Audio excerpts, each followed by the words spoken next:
E aí, moçada, tudo bem? Tudo tranquilo com vocês? Então vamos para mais uma aula, né? Dessa vez mais uma aula de zoologia. E agora nós vamos falar do filho dos plateumintes, né? Um grupo tão bonito, com uma história tão boa para ser contada.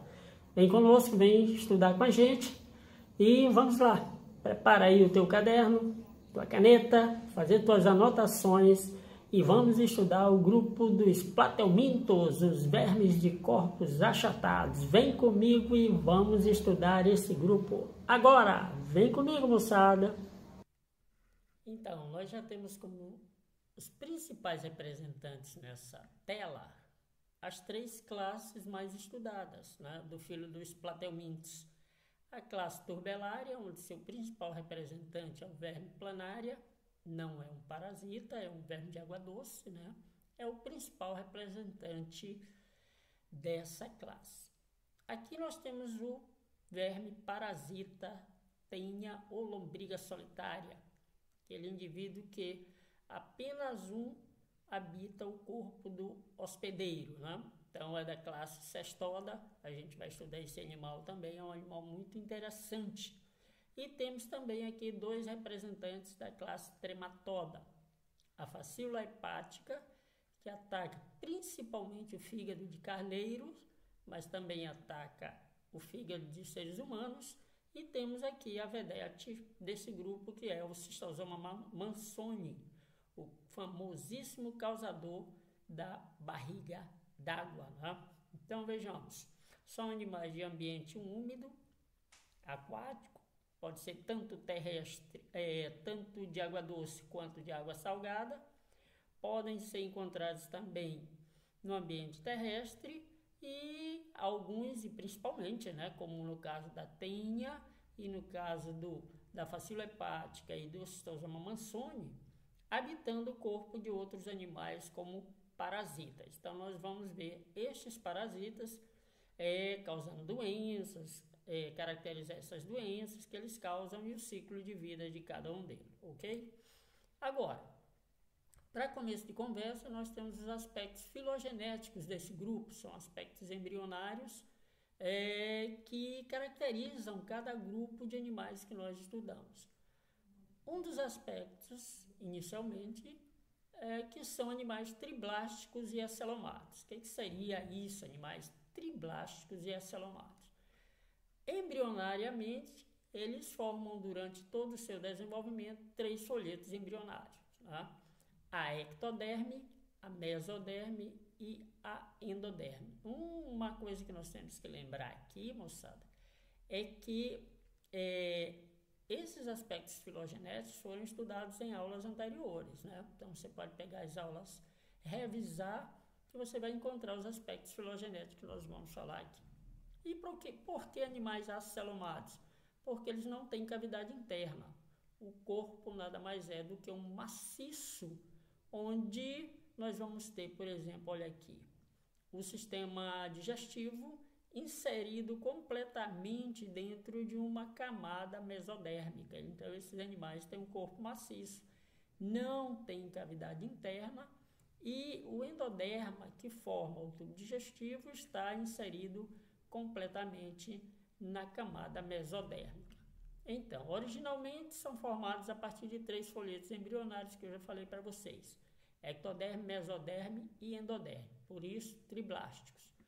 O corpo maciço e sem cavidade interna. Onde deveria ser essa cavidade interna é totalmente preenchido por tecido de origem mesodérmica, por isso que o corpo é maciço, né? Um detalhe a ser chamado é que esses animais têm as três cavidades, as três camadas, por isso são chamados de triblásticos, onde nós encontramos a famosa ectoderme, a mesoderme e a endoderme.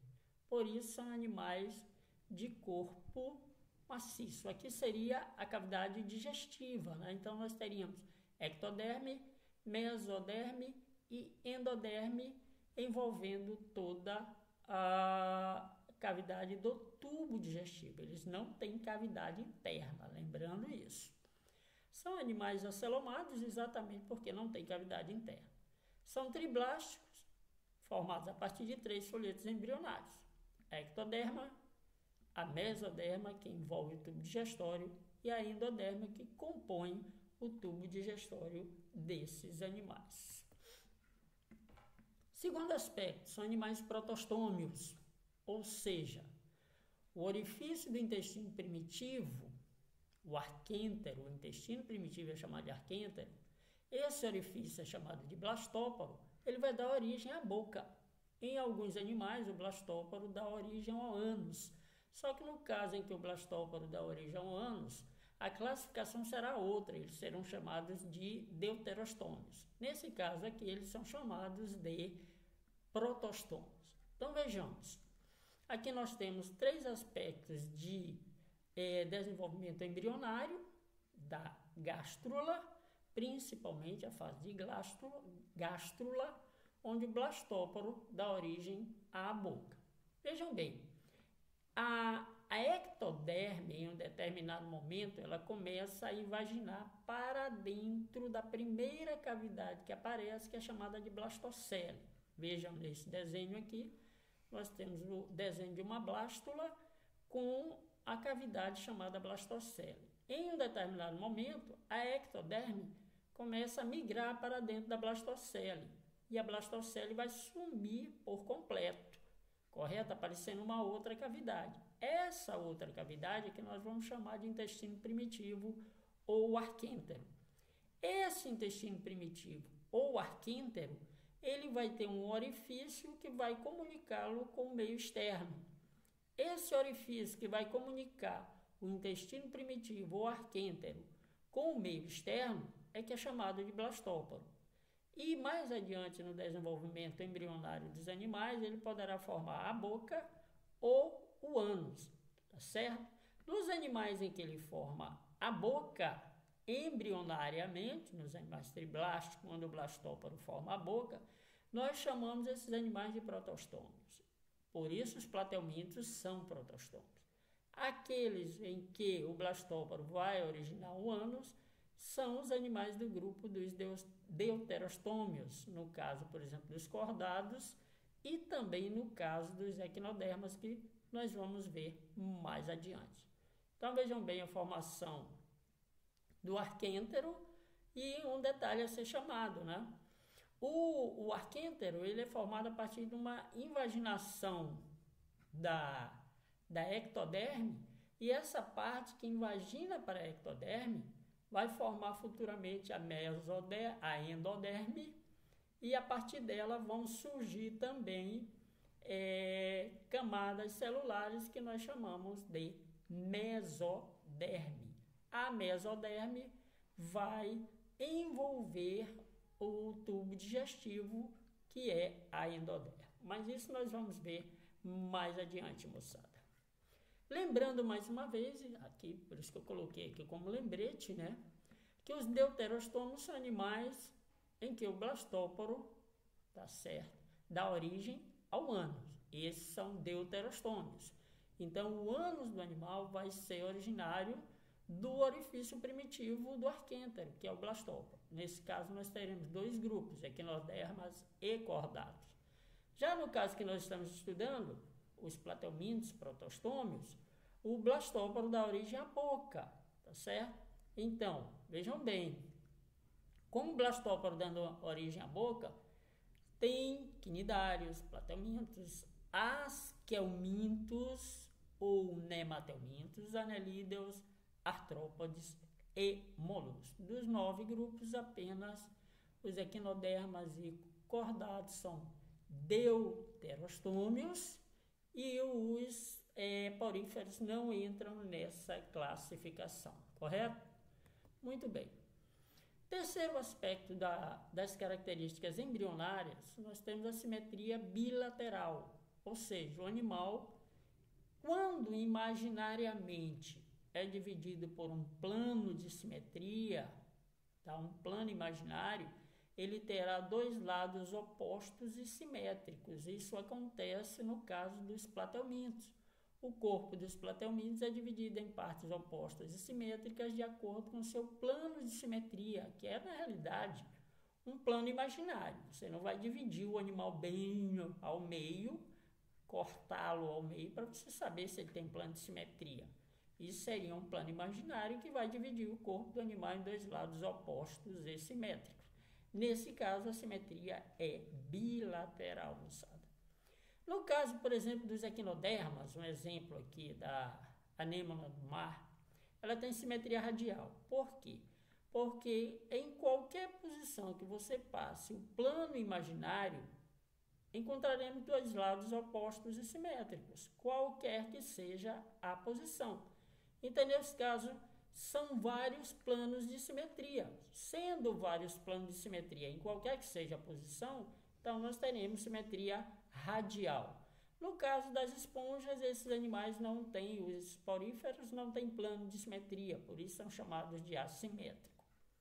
Alguns animais têm o corpo que pode ser dividido em partes iguais, como se fossem imagens refletidas no espelho. Este espelho representa um plano de simetria. Então, o plano de simetria, moçada, nada mais é do que aquele plano imaginário que você pode usar para dividir o corpo do animal em dois lados opostos e simétricos. E nesse caso, nós teríamos como lado o famoso lado esquerdo e o lado direito. Correto? Então, a simetria dos platelmintos é bilateral. Características gerais e fisiológicas desses animais, né? Nós teremos aqui, vamos discutir agora uma série de características, aquelas características da própria vida do animal, né? Que dá a vida ao animal. Então, características gerais e fisiológicas. Sistema digestório e nutrição. Como é que é o sistema digestório dos platelmintos? Em primeiro lugar, o sistema digestório é incompleto, na grande maioria. Em alguns, nem sistema digestório tem, como é o caso da Taenia solium, que é um parasita do intestino humano. Ele não tem sistema digestório, ele já tira seus nutrientes direto da corrente sanguínea humana. No caso aqui da planária, essa sim, e do Schistosoma mansoni, eles têm sistema digestório incompleto. Como assim? Incompleto apenas com uma abertura que é a boca. Não apresentam ânus, o sistema é ramificado, levando o material de nutrição a todo o corpo. Então, vejamos aqui no caso da planária. Então, você tem um grande tubo digestório. Esse tubo digestório tem ramificações e, no caso, por exemplo, da planária, a boca se projeta a partir de uma faringe, como se fosse uma tromba, que faz a coleta dos materiais. Vejam desse animal aqui, nessa foto desse animal, lá você vê a boca sendo projetada para fora a partir de uma faringe. Então, a digestão é intra e extracelular, obviamente que ela começa extracelular porque ocorre dentro da cavidade digestória. Depois, esses nutrientes são absorvidos e vai ocorrer a digestão intracelular, no interior das células. A nutrição é a partir de alimentos de origem vegetal, então alguns são herbívoros. A nutrição de origem animal, alguns são carnívoros, né, se alimentam de outros animais, ou do corpo de outros animais, e alguns nutrem-se por absorção quando são parasitas. Então, herbívoros, carnívoros e parasitas são encontrados no grupo dos platelmintos, que tem principalmente o sistema digestório incompleto, apenas com a boca, e em alguns com o sistema digestório ausente. A respiração e a circulação. O que é a respiração? São as trocas gasosas, né? A entrada de oxigênio no corpo do animal e a saída de gás carbônico. Isso nós chamamos de trocas gasosas. E circulação geralmente é feita por um líquido que leva os nutrientes a partir do tubo digestório ou o oxigênio para todas as células. No caso dos platelmintos, como seria esse sistema ou como seriam? Primeiro, não tem um sistema para respiração e também não tem um sistema para circulação. Então, um sistema respiratório e um sistema circulatório não existem, eles são ausentes. São desprovidos de sistema respiratório. Nas espécies que vivem livres no ambiente, a respiração é aeróbica, obviamente, em presença de oxigênio, sendo as trocas realizadas por meio de difusão epitelial, através da pele, que é chamada de difusão epitelial, respiração cutânea ou respiração epidérmica. Enquanto que nas espécies parasitas, essa respiração é anaeróbica, na ausência de oxigênio, até porque os animais estão dentro do corpo, né? Esses animais, os parasitas, estão dentro do corpo de outros animais, correto? Então, respiração cutânea direta na grande maioria, naqueles de ambiente livre, cutânea ou epidérmica ou ainda epitelial, como por exemplo na planária, tá certo? Então vejamos aqui as trocas gasosas. O oxigênio entra por difusão, célula a célula, e vai ser distribuída a todas as outras, a partir do revestimento externo, a partir da epiderme. Enquanto isso, que o gás carbônico produzido no interior dessas células também é liberado para o meio externo através do processo de difusão simples de célula para célula. Então, o oxigênio entra no corpo desses animais, da grande maioria deles, por difusão, e também o gás carbônico sai por difusão, ok?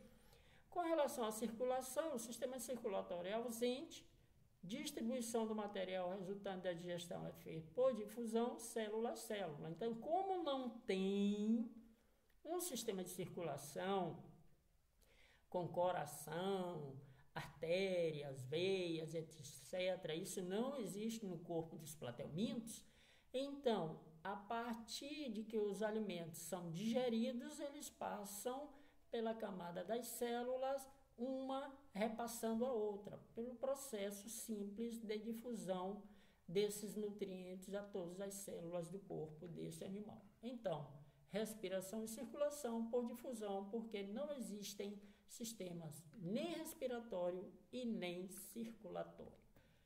Com relação ao sistema excretor, aqui tem uma coisa muito importante que a gente tem que colocar. Vejam bem.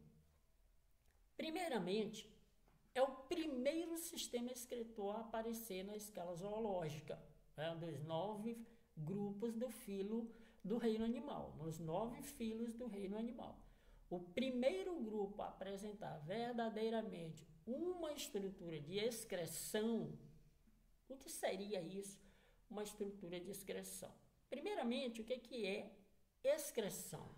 É o processo de liberação de materiais que ficam, ou seja, que não são aproveitados pelo organismo. Principalmente materiais que são liberados na digestão das células. As células digerem os nutrientes que elas recebem e alguns materiais são liberados, como por exemplo, os excretas nitrogenados, substâncias químicas à base de nitrogênio, que funcionam como veneno para esses organismos. Então, essas substâncias têm que ser liberadas para fora do corpo, correto?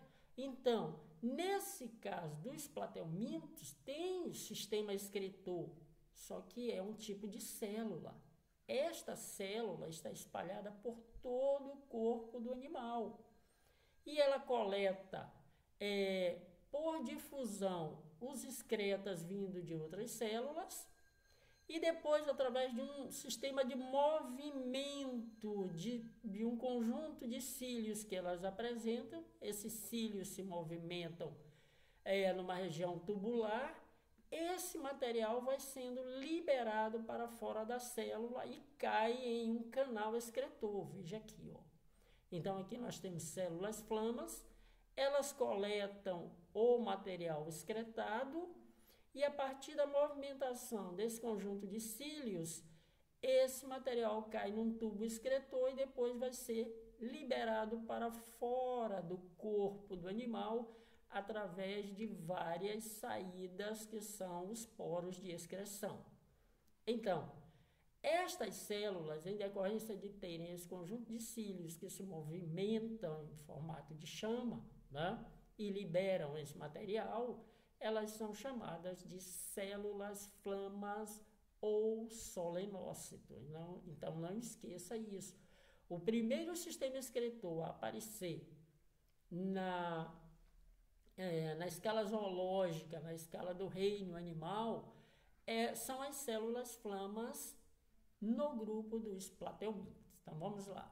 O sistema excretor dos plateumintes se apresenta com protonefrídeas, que são essas células que possuem, que são um conjunto as protonefrídeas, na realidade, é um conjunto de filamentos, que possuem células terminais multiciliadas, está aqui os cílios, muitos cílios, por isso multiciliadas, chamadas de células flamas ou solenócitos, responsáveis pela eliminação do excesso de água e os resíduos metabólicos para o exterior do organismo por meio de um sistema de canais. Então, moçada, veja bem, atenção, vejam que eu estou chamando a atenção para isso. É o primeiro sistema excretor a surgir no reino animal, tá? Na escala evolutiva do reino animal, são as células flamas, mais precisamente nos plateumintes, correto? Então, vejam bem, uma característica muito interessante e muito importante. O sistema nervoso dos plateumintes, ele é interessante também. Não é o primeiro sistema nervoso a aparecer no reino animal. Vocês já viram, quando estudaram os celenterados, que lá nós tínhamos um conjunto de células, neurônios espalhados pelo corpo do animal. Então, você viu, por exemplo, uma água viva, ela tem um conjunto de células espalhadas por todo o corpo dela. Isso lá nos celenterados. Né? Então, por isso que é chamado de sistema nervoso difuso, e é lá que aparece o primeiro sistema nervoso na escala zoológica animal. Já aqui nós teríamos um segundo sistema nervoso, que é no grupo dos plateumintes. O sistema nervoso dos plateumintes é ganglionar e é o primeiro sistema nervoso do reino animal a apresentar um processo de cefalização. Isto quer dizer que esses vermes possuem na região da cabeça algumas estruturas nervosas. Possuem também um par de océlos que vão ajudar na percepção da luz. Há dois gânglios que se ligam a dois cordões nervosos que vão liberar a todo o corpo do animal, né? Que vão se espalhados a todo o corpo do animal, da região posterior até a região anterior. Então vamos ver aqui. Aqui eu tenho o esquema do corpo de uma planária. Vejam bem, as duas concentrações nervosas na região da cabeça é que nós chamamos de gânglios cerebrais, que nada mais são do que concentrações nervosas. A partir desses dois grandes gânglios cerebrais, vejam aqui do lado esquerdo, a partir desses dois grandes gânglios partem dois cordões nervosos laterais até a região posterior do corpo do animal. Vejam bem, são dois grandes nervos laterais. E, além disso, esses nervos laterais são ligados por cordões nervosos longitudinais, formando como se nós tivéssemos aqui uma escada de corda, né? E com isso o corpo do animal fica totalmente inervado por toda a região do corpo de um celenterado. Nós temos sensibilidade devido ao sistema nervoso. Então, o sistema nervoso ganglionar e ventral, com dois grandes gânglios na região da cabeça, né, já ocorrendo o processo de encefalização, formando os encéfalos, né, primeira vez que isso a gente vê no reino animal, e daí partem os dois cordões nervosos. Um detalhe é que nós falamos, por exemplo, no caso da planária, as planárias têm dois grandes ocelos, como se fossem dois grandes olhos. Na realidade, não são olhos, né? São dois conjuntos de células que têm a função de captação de luz. Elas têm, primeiramente, dois conjuntos de células. Essa estrutura tem, primeiramente, uma camada de células pigmentadas, né? Por isso dá essa essa feição como se fossem olhos, e abaixo delas nós temos as células que captam a luminosidade, né? A parte fotossensível do ocelo, que mandam essas informações para os gânglios que estão um pouco acima da região dos ocelos. Então, seriam os dois grandes olhos. A função desses ocelos é captar a luminosidade, certo? E esses animais, obviamente, por serem fotossensíveis, eles se locomovem em direção à luz. Tá certo, moçada? Então, sistema nervoso ganglionar, com dois gânglios na região anterior e cordões nervosos laterais, além dos grandes ocelos que têm a função de captar a luminosidade. É isso aí que nós temos para falar para vocês desse grupo, né? Para esta aula, nas próximas aulas, nós vamos falar da classificação, dos aspectos de reprodução e também das doenças causadas por alguns representantes desse grupo. Vamos falar da teníase, que é causada pela tênia sólio e pela tênia saginata, e também da doença chamada barriga d'água, causada pelo cistosoma mansoni, correto? Então, por hoje nós ficamos por aqui e até a nossa próxima aula, moçada.